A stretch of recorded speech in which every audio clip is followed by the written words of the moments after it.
떨리십니까? 오늘 말씀에 수식어를 다 빼면 나의 사랑하는 자들아 구원을 이루라 아마 이렇게 될 겁니다. 이 문장을 가장 아름답게 가장 핵심적으로 꾸며주는 말은 아마도 두렵고 떨림으로라고 볼 수 있을 거예요. 이 두려움은 사실은 좋은 단어가 아닙니다. 신앙적으로 보면 요한계시록 보면 두려워하는 자들은 둘째 사망에 이를 것이다 라고 말하죠. 불신앙과 똑같이 믿지 않은 것과 똑같이 취급됩니다. 시편에서는 여호와는 내 편이시 내게 두려움이 없다 그렇게 말합니다. 사도 요한은 사랑에는 두려움이 없다라고 말하죠. 성서는 많은 경우에 두려움을 부정적으로 기록합니다. 그런데 이렇게 부정적인 단어인 두려움을 왜 본문에서는 이렇게 기록하고 있을까? 왜 그럴까? 이것들이 이제 본문을 묵상하는, 본문을 이해하는 아주 중요한 열쇠이기도 하지요. 그것은 본문의 배경과도 관련되어 있습니다. 사실 두려움엔 여러 종류가 있죠. 자연재해를 두려워하기도 하죠. 그런가 하면 최근의 사람들은 경제 상황을 두려워합니다. 앞으로 몇 년 내에 굉장히 위기가 올 것이다. 그렇게 대부분의 사람들이 예측을 하죠. 근데도 대안이 없는 게 문제입니다. 그래서 앞으로 은행 금리가 굉장히 오를 것이고 가계부채가 굉장히 심각한 문제가 돼서 한국이 남미 스타일의 악순환에 빠질 가능성이 크다. 이것이 아주 심각한 진단입니다. 그런데 우리는 그 진단을 피부로 잘 못 느끼죠. IMF보다 더 심각한 위기가 올 것이다. 이것이 경제학자들이 일반적으로 예측하는 그런 예측입니다. 그러기 위해서 여러분 지금부터 우리가 줄여야 된다라는 거죠. 지출도 줄이고 모든 부분에 우리가 줄이는 훈련을 하지 않으면 그 닥쳤을 때 벗어나기 어렵다. 그렇게 이제 많은 사람들이 이야기를 합니다. 이런 두려움도 있죠. 또 사랑에 버림받을까 봐 하는 두려움도 있습니다. 하나님을 두려워하기도 합니다. 하나님을 두려워하기 때문에 선한 행위가 있어야 된다고 생각하죠. 이런 사람들의 신앙을 율법적이라고 말도 합니다. 이런 것들은 본문에서 말하는 두려움은 분명히 아닙니다. 본문에서 말씀하는 두려움은 겸손과 관련된 의미입니다. 참으로 멋있었던 교회입니다. 바울이 개척하고 목회했던 교회 중에 빌립보 교회는 정말 탁월한 교회였습니다. 그런데 이 교회에 골칫거리가 하나 있었습니다. 그것은 유디아와 순도계라는 두 여인 때문에 생긴 두 여인의 열정이 다툼이 되어서 교회의 아픔이 되었기 때문입니다. 때때로 서로의 열정이 부딪히기 시작하면 문제가 되죠. 과거에는 이런 일들이 많았습니다. 그런데 저는 현대교회들은 점점점 이런 열정에 의해서 부딪힌 것들이 줄어드는 것 같아요. 그래서 저는 열정에 의해서 부딪히는 그 부딪힘이 참 그립습니다. 때때로 솔직히 말씀드리면. 그래서 열정에 의해서 부딪히는 일들을 저는 굉장히 그리워하고 오히려 그것이 감사합니다. 그것은 열정이기 때문에 그렇습니다. 현대교회들은 아마 이런 열정조차도 사치가 돼버리지 않았을까. 점점점 사람들이 교회를 몰려고 외면하고 무관심하고 신경 쓰지 않는 그런 상황들 가운데서 무엇인가 예민하게 느끼고 신경 쓰고 말할 수 있다면 저는 굉장한 은혜라고 생각합니다. 현대교회가 그만큼 메말라갔기 때문이 아닐까 싶습니다. 근데 어쨌든 이 빌립보 교회는 이것이 문제가 되어서 그래서 오늘 말씀을 기록하게 된 배경입니다. 지나친 열정의 부딪힘이었죠. 그러므로 본문은 열정, 지나친 열정 혹은 자기 확신 이런 것들을 경계하라는 메시지가 담겨 있습니다. 그것을 경계하는 메시지가 바로 두려움과 떨림이라고 말씀하고 있는 거죠. 그래서 여러분 본문에서는 자기 확신과 하나님의 평가가 다를 수 있다라는 굉장히 놀라운 사실을 말해주고 있는 거예요. 자기 열정과 하나님의 평가가 다를 수 있다라는 굉장히 심각한 사실에 대해서 말씀해주고 있는 겁니다. 자기 확신과 하나님의 평가가 다를 수 있다라는 것이 두렵다라는 거예요. 그것을 두려워할 수 있어야 된다라고 말하는 겁니다. 떨릴 수 있어야 된다라고 말하는 겁니다.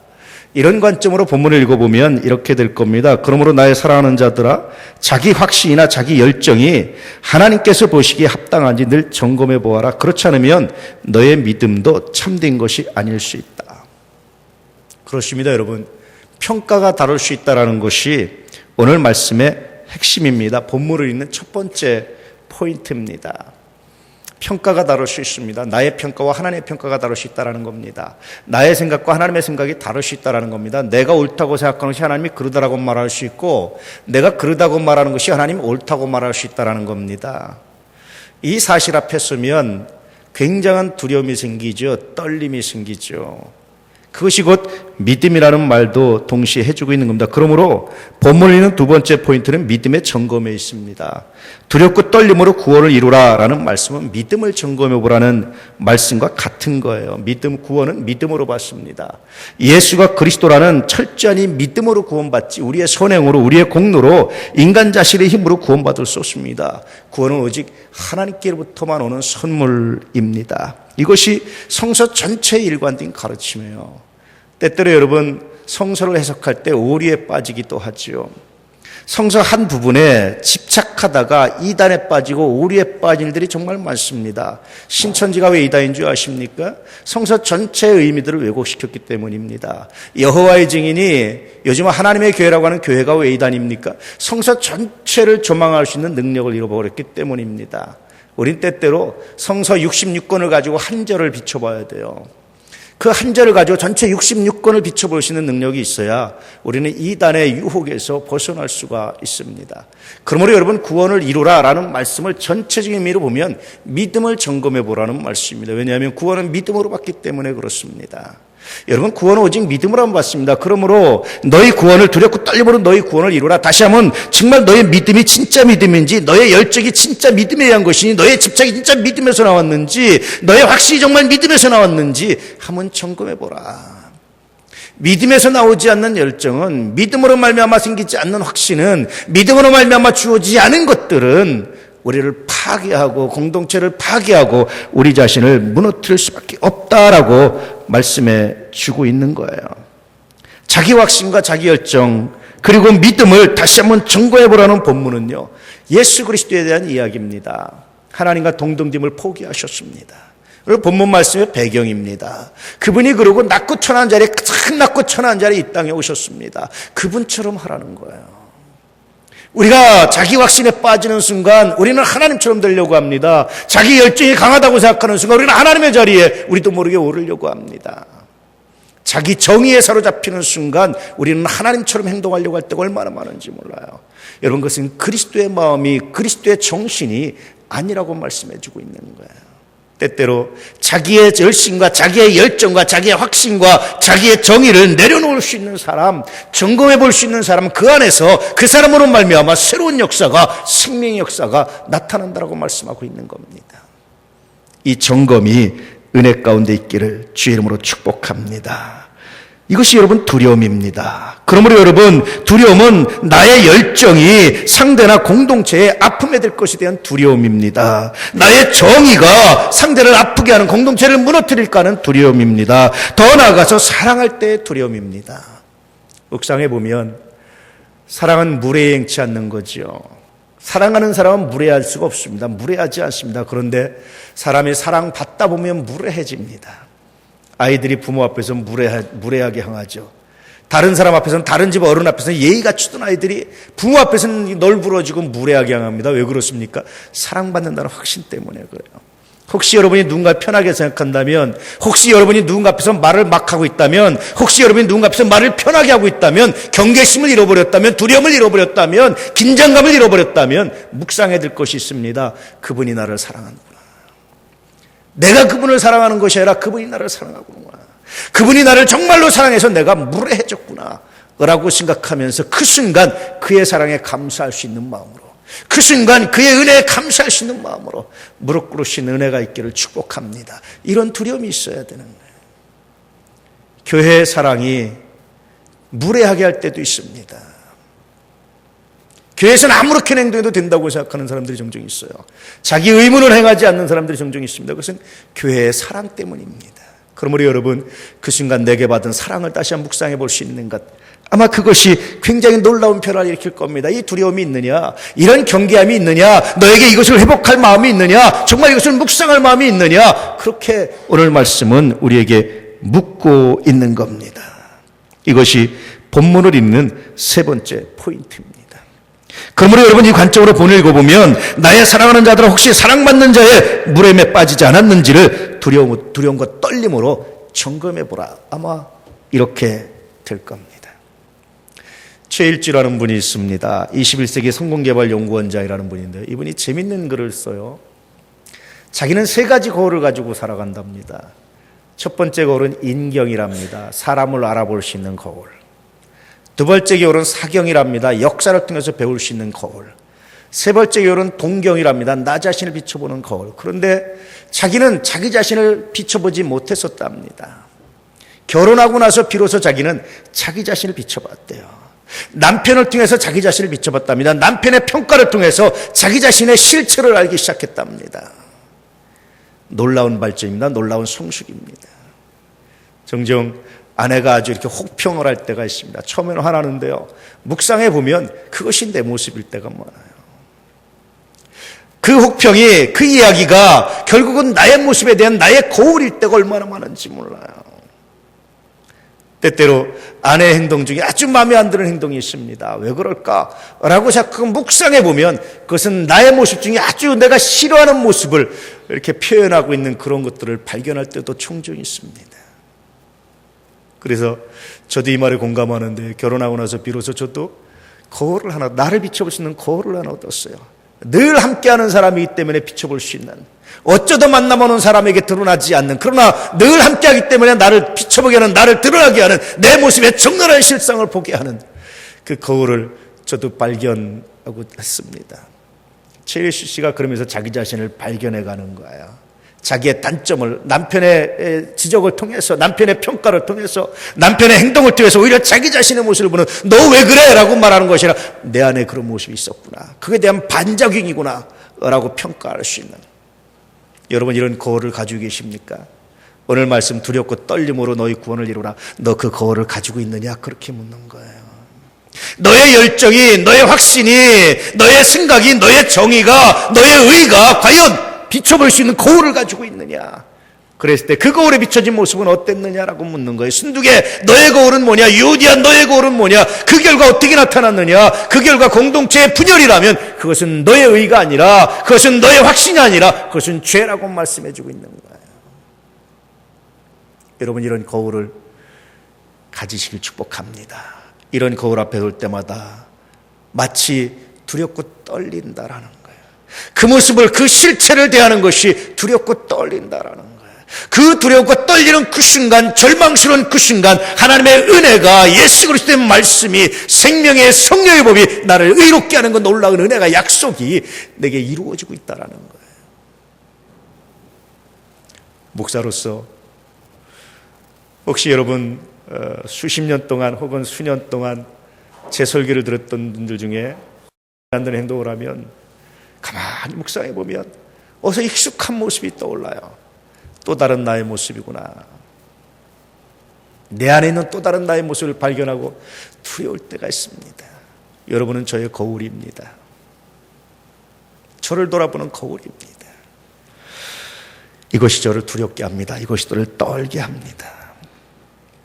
이채일주 씨가 이런 말을 합니다. 외손자가 있는데 이제 막 걸음마를 뛰는데 수도 없이 넘어지다가 일어나고 넘어지다 일어나고, 그러다 자기가 발견한 게 있다라는 거예요. 아무도 그 아이가 걸음 뛰다가 넘어지는 것을 실패라고 말하지 않는다는 거예요. 그것은 당연하다고 생각하고 또 일어나겠지라고 기대한다는 거예요. 근데 어른들이 넘어지면 실패했다고 말하는 것은 아니지 않느냐.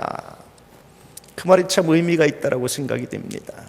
여러분 우리는 다 처음 살아갑니다. 오늘을 2번 살아가는 사람 없습니다. 2016년 1월 17일 여러분이나 저나 다 처음이지 두 번째 맞이한 사람은 아무도 없습니다.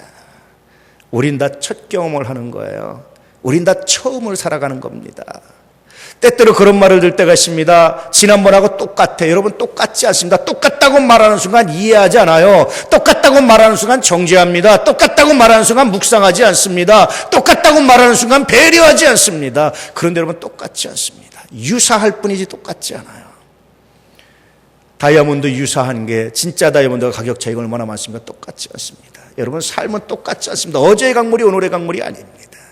그러므로 여러분, 우리는 날마다 처음 대하는 사건, 처음 대하는 일, 처음 대하는 그 사건 앞에서, 첫 경우 앞에서 두렵고 떨림으로 묵상하지 않으면, 똑같다는 생각을 가지고 두렵고 떨림을 잃어버리기 시작하면 심각한 문제에 빠지기 시작한다는 거야. 지나친 자기 열정을 가지고 살았던 사람들 있죠. 지나친 자기 확신을 가지고 살았던 사람들이 있죠. 이런 사람들에서 주님은 독사의 자식들이라고 말했습니다. 이런 사람들에서 주님은 회칠한 무덤이라고 말했습니다. 이런 사람들에서 주님은 의와 인과 믿음이 없다라고 말했습니다. 구원받지 못했다라는 의미입니다. 그러므로 여러분, 거울을 가지고 나를 비춰보십시오. 그것이 거룩한 두려움이 됩니다. 절망이 되기도 합니다. 그런데 그 절망의 순간에 찾아오는 주님으로 말미암아, 그 절망의 순간에 위로하시는 주님으로 말미암아, 그 절망의 부분에 괜찮은 내가 너와 함께할게, 내가 너의 죄를 나의 피로 내가 씻어줄게 라고 말씀하신 그 주님의 위로로 말미암아 비로소 새 희망을 갖게 됩니다. 이 경험을 할 때마다 어떻게 교만해질 수 있겠습니까? 이 경험을 할 때마다 어떻게 자기 자랑을 할 수 있겠습니까? 이 경험을 할 때마다 어떻게 고개를 들 수 있겠습니까? 하나님 감사합니다. 이것이 여러분, 사실은 날마다 경험하는 저의 실체고 하나님의 은혜고 은총입니다.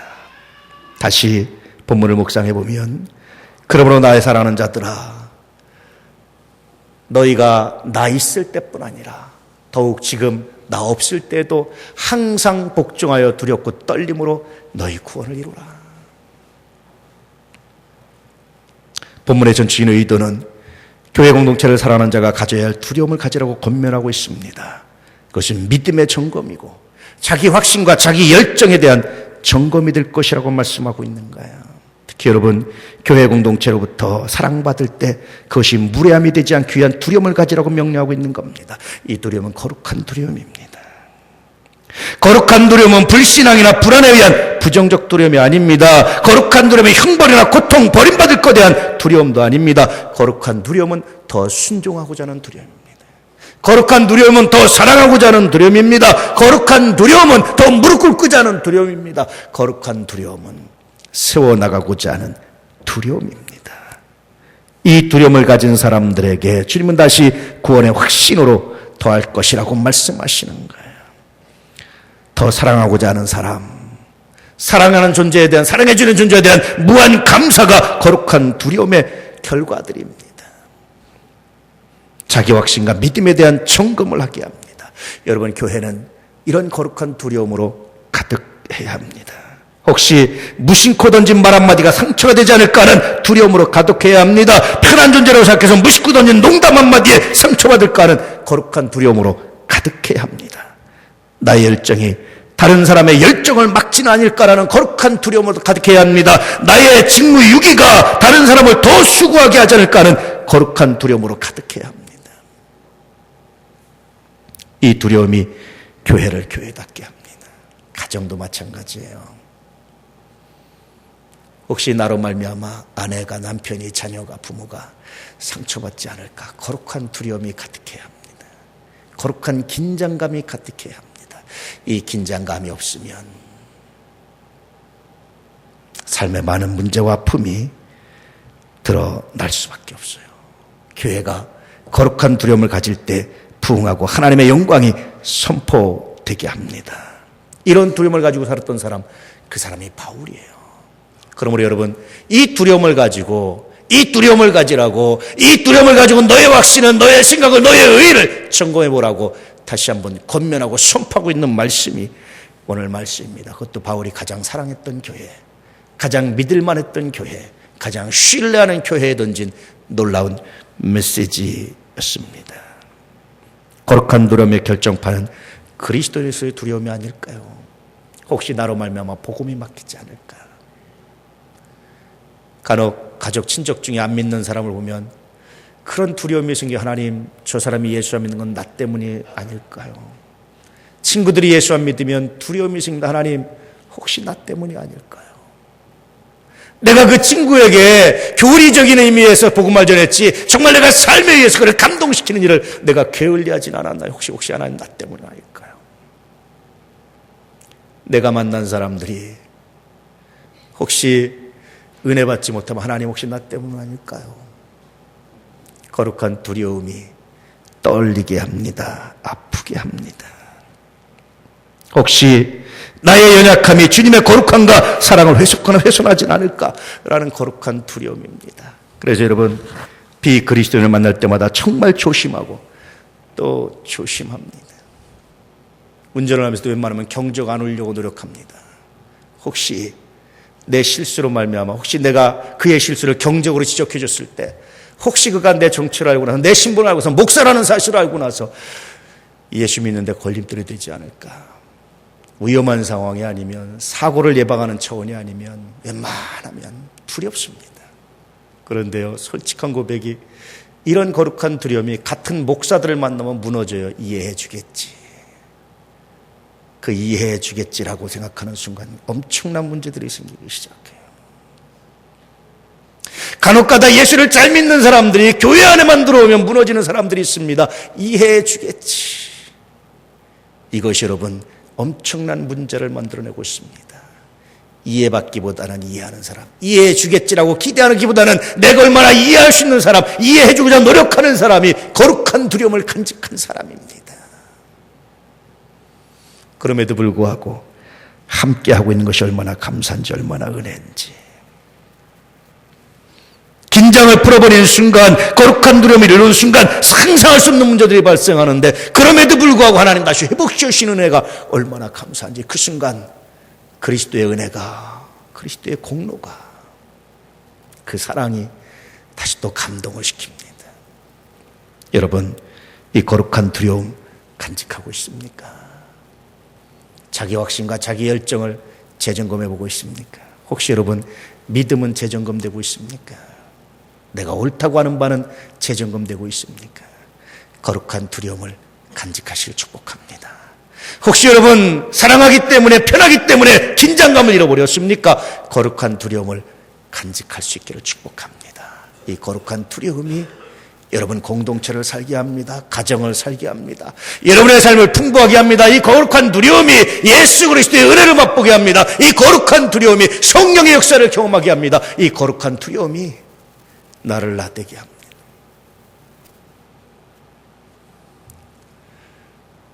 목사 같은 게 참 좋은, 첫 번째는 축복하는 거라고 그랬잖아요. 두 번째는 이 거룩한 두려움이 좋습니다. 이게 얼마나 행복한지 몰라요. 매일 저녁에 잘 때마다 거룩한 두려움 때문에 하루를 점검해 봅니다. 하루를 시작할 때마다 거룩한 두려움 때문에 하나님, 내가 오늘도 하나님께 맡깁니다. 고백할 수밖에 없습니다. 거룩한 두려움 때문에 어떤 일을 판단할 때마다 판단하고 나서도 기도할 수밖에 없습니다. 내 인생의 주관자가 하나님 당신이신 것이 나는 행복합니다.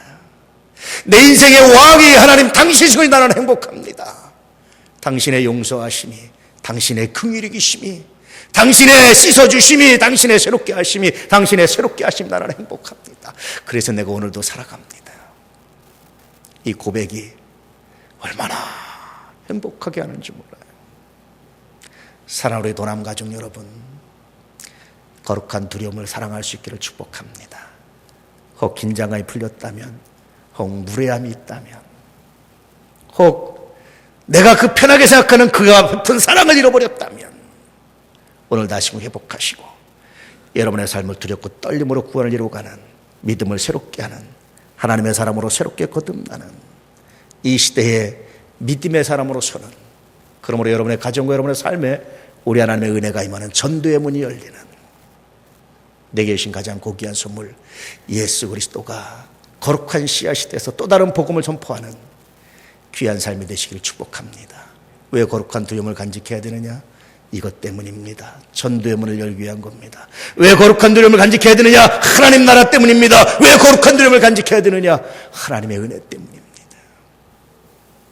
예수 그리스도 그 이름을 붙잡고 이 거룩한 두려움으로 여러분의 삶을 충만케 하는 믿음의 사람들 되시기를 축복합니다. 지난 한 주간도 여러분 한 사람 한 사람을 생각하면서 얼마나 감사했는지 몰라요. 한 사람 한 사람의 마음이 얼마나 고마웠는지 몰라요. 교회를 사랑하는 마음이 얼마나 귀했는지 몰라요. 정말 여러분 감동했습니다. 정말 귀하고 아름답습니다. 거룩한 노력을 더하셔서 그 감동의 열매가 충만하기를 진실로 축복합니다. 기도하겠습니다.